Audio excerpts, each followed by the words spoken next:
Have you ever noticed how the more important something is to you, the harder it becomes to actually start doing it? There's something happening beneath the surface that most of us miss because we're focused on time management techniques, productivity hacks, and willpower strategies. Picture this. You have that one project sitting on your desk.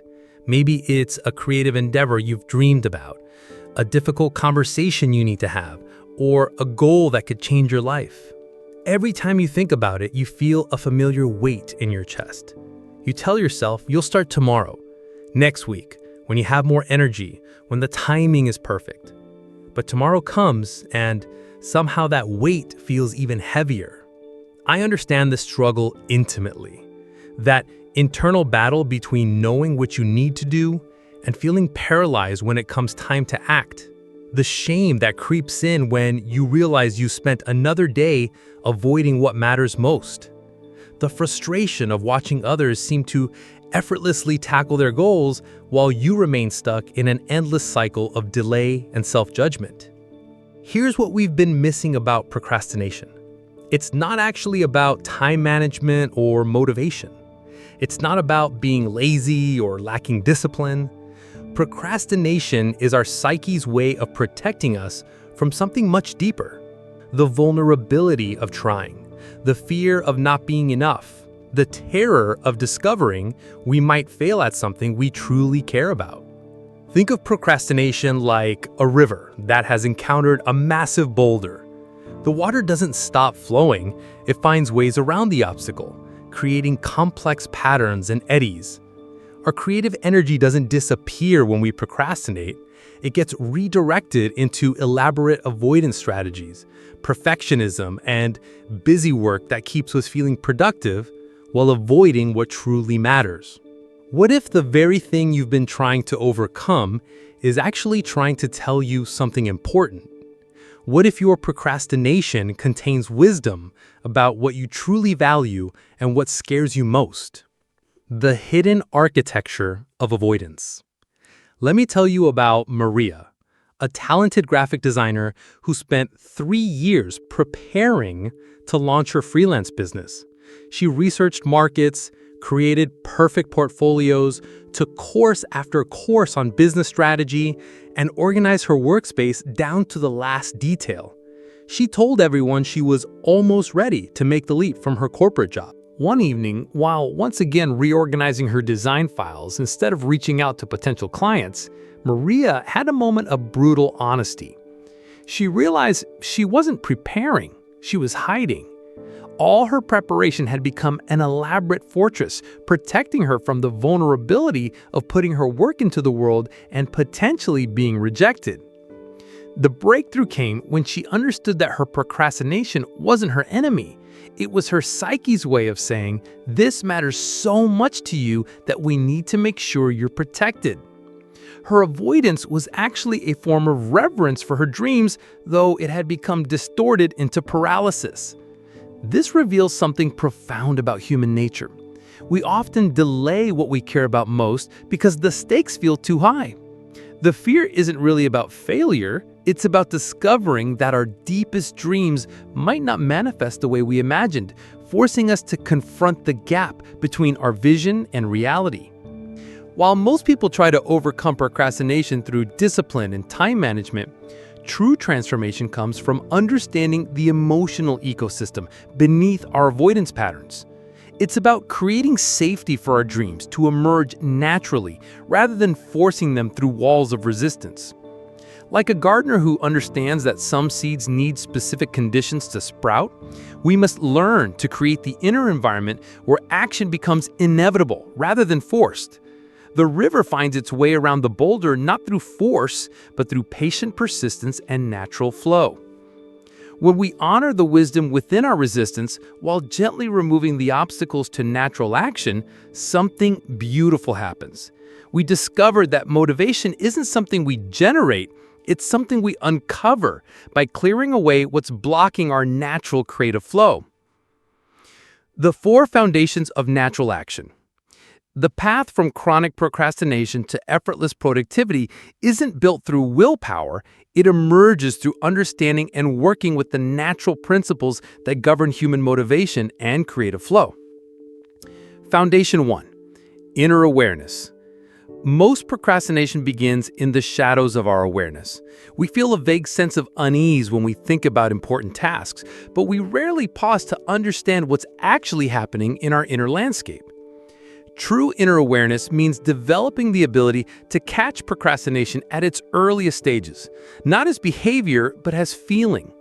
It's learning to recognize the subtle shift that happens in your body when you think about that important project.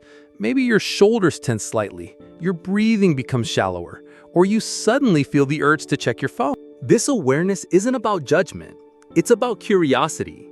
When you feel that familiar urge to avoid, instead of fighting it or giving in, you pause and ask, what is this feeling trying to protect me from? Sometimes the answer surprises you. The resistance to making that phone call isn't about the call itself, it's about the fear that success might change your life in ways you're not ready for. Practice recognizing your personal procrastination signatures. Some people feel it as heaviness in their chest, others as mental fog or sudden fatigue. Some experience it as an overwhelming desire to clean their house or check social media. Your procrastination pattern is as unique as your fingerprint, and understanding it is the first step to transformation. The goal isn't to eliminate these feelings. They're messengers carrying important information. The goal is to develop enough awareness that you can receive their message without being controlled by their urgency. This doesn't mean moving slowly or accepting mediocrity. It means understanding that sustainable progress happens through consistent small actions rather than heroic bursts of effort. It means celebrating the process of showing up, even when the results aren't immediately visible. Patient cultivation also involves developing tolerance for imperfection. Procrastination often stems from perfectionism, the belief that if we can't do something perfectly, we shouldn't do it at all. But mastery emerges through iteration, not perfection. Every rough draft, every awkward conversation, every imperfect attempt is data that makes the next iteration better. Learn to measure progress not just by external milestones, but by internal shifts. Are you building the muscle of showing up? Are you developing comfort with uncertainty? Are you learning to act despite fear? These internal victories often matter more than external achievements in creating lasting change. Foundation 4. Natural expression. The deepest form of procrastination protection comes from the fear that our authentic expression won't be received or valued. We delay sharing our ideas, our art, our innovations because we're terrified of being misunderstood or rejected. Natural expression means learning to create from authenticity rather than from the need for approval. It means trusting that your unique perspective and voice have value, even if, especially if, they don't fit conventional expectations. This foundation involves developing what I call creative courage, the willingness to share your work while it's still imperfect, to have conversations before you have all the answers, to take action before you feel completely ready. Not from recklessness, but from trust in your ability to handle whatever response comes. Natural expression also means learning to differentiate between your authentic voice and the voice of your conditioning. Sometimes we procrastinate because we're trying to create something that doesn't truly reflect who we are. We're attempting to meet external expectations rather than expressing our genuine vision. When you learn to act from this place of authentic expression, the energy changes completely. Instead of pushing against resistance, you're being pulled forward by something that wants to be born through you. The work becomes less about forcing outcomes and more about faithful service to what wants to emerge. The paradox of effortless effort. There's a beautiful paradox at the heart of overcoming procrastination. The harder we try to force ourselves to act, the more resistance we create. But when we learn to work with our natural creative rhythms and honor the wisdom within our hesitation, action becomes inevitable. Think of a master craftsperson at their bench. They're not fighting with their materials or forcing techniques. They're in a dance of response and adaptation, letting their skill and intuition guide each movement. There's effort involved, but it's the kind of effort that energizes rather than depletes. This is what becomes possible when we stop treating procrastination as an enemy and start seeing it as information. Your resistance might be telling you that you need more clarity about your vision. It might be highlighting a skill gap that needs attention. It might be protecting you from taking action before you've built adequate support systems. Or sometimes your procrastination might be revealing that what you think you want isn't actually aligned with what you truly desire. The business idea you can't seem to move forward on might not be your authentic path. The creative project that feels like pushing a boulder uphill might need to be reimagined or released entirely. The goal isn't to eliminate procrastination. It's to develop such a refined relationship with your inner guidance system that you can distinguish between protective hesitation and fear-based avoidance. Sometimes the wise choice is to wait. Sometimes the wise choice is to act despite uncertainty. When you develop this level of discernment, you begin to move through the world with a different quality of engagement.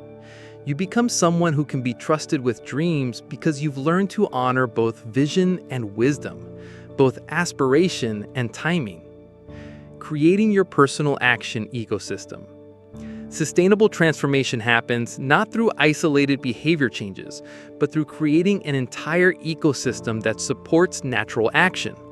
This means looking at all the elements in your environment, relationships, and inner world that either support or sabotage your ability to move forward consistently. Start by examining your physical environment. Does your workspace invite creativity or create overwhelm? Are the tools you need easily accessible, or do you have to hunt for them every time you want to work? Sometimes procrastination persists simply because the friction between intention and action is too high. Look at your relational environment. Are you surrounded by people who support your growth and celebrate your progress? Or do you find yourself defending your dreams and minimizing your ambitions? The people in your life have tremendous influence on your ability to take consistent action. Consider your informational environment. What are you feeding your mind through books, podcasts, social media, and conversations? Information that inspires you toward action is very different from information that overwhelm you with possibilities or make you feel inadequate about your current progress. Pay attention to your energetic environment, the subtle emotional climate you create through your thoughts and self-talk. Are you approaching your goals with curiosity and compassion, or with criticism and impatience? The internal dialogue you maintain has profound impact on your motivation and creative flow. Finally, examine your temporal environment, how you structure time and approach deadlines. Some people thrive with specific schedules and clear deadlines. Others need more fluid boundaries and organic timing. Understanding your relationship with time and structure helps you create conditions where action feels natural rather than imposed. The art of gentle persistence.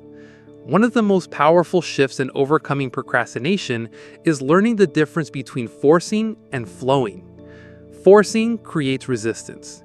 Flowing works with natural patterns and rhythms to create sustainable progress. Gentle persistence means showing up consistently without attachment to specific outcomes. It means learning to work with your energy rather than against it, honoring both your capacity and your limitations. Some days you'll have energy for big leaps forward. Other days, just maintaining connection to your project is enough. This approach requires developing what I call process faith. Trust that consistent small actions compound into significant results over time, even when you can't see immediate progress. It means measuring success not just by external achievements, but by your growing capacity to show up, to stay connected to what matters, and to act with increasing authenticity. Gentle persistence also involves learning to navigate setbacks without losing momentum. When you miss a day, week, or even month of intended action, instead of spiral into shame and abandonment, you practice returning with compassion and curiosity. What can this setback teach you about your patterns, your needs, your natural rhythms? The most successful people aren't those who never procrastinate. They're those who have learned to work with their humanity rather than against it. They've developed the skill of gentle course correction, the ability to return to their path without self-punishment, and the wisdom to adapt their approach based on what they learn about themselves. Integration and natural flow. As these foundations become integrated into your daily life, something profound begins to shift. Action stops feeling like something you have to force yourself to do and starts feeling like a natural expression of who you are becoming. Your relationship with time changes. Your relationship with uncertainty changes. Your relationship with your own creative capacity transforms. You begin to trust yourself in a deeper way, not because you've become perfect or eliminated all procrastination, but because you've developed the skill to work with whatever arises. You know how to listen to your resistance without being paralyzed by it.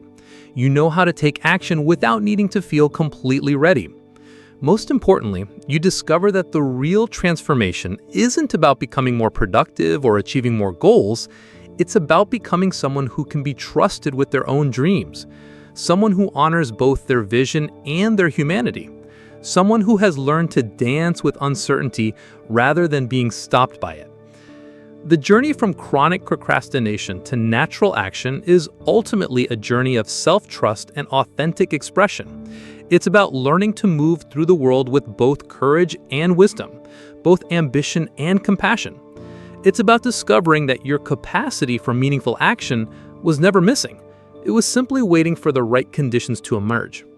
When you create those conditions through inner awareness, aligned action, patient cultivation, and natural expression, you don't just overcome procrastination, you become someone who naturally gravitates toward what matters most, someone whose actions arise from deep authenticity rather than external pressure, someone who has learned to trust the wisdom of both their dreams and their timing. This is how procrastination transforms from an enemy into a teacher, from an obstacle into information, from a source of shame into a pathway to deeper self-understanding and authentic action. This is how you stop procrastinating for good, not by eliminating it, but by developing such a refined relationship with your inner guidance that you naturally move toward what serves your highest growth and expression. The river finds its way to the ocean not by fighting the landscape, but by working with it, flowing around obstacles while maintaining its essential direction.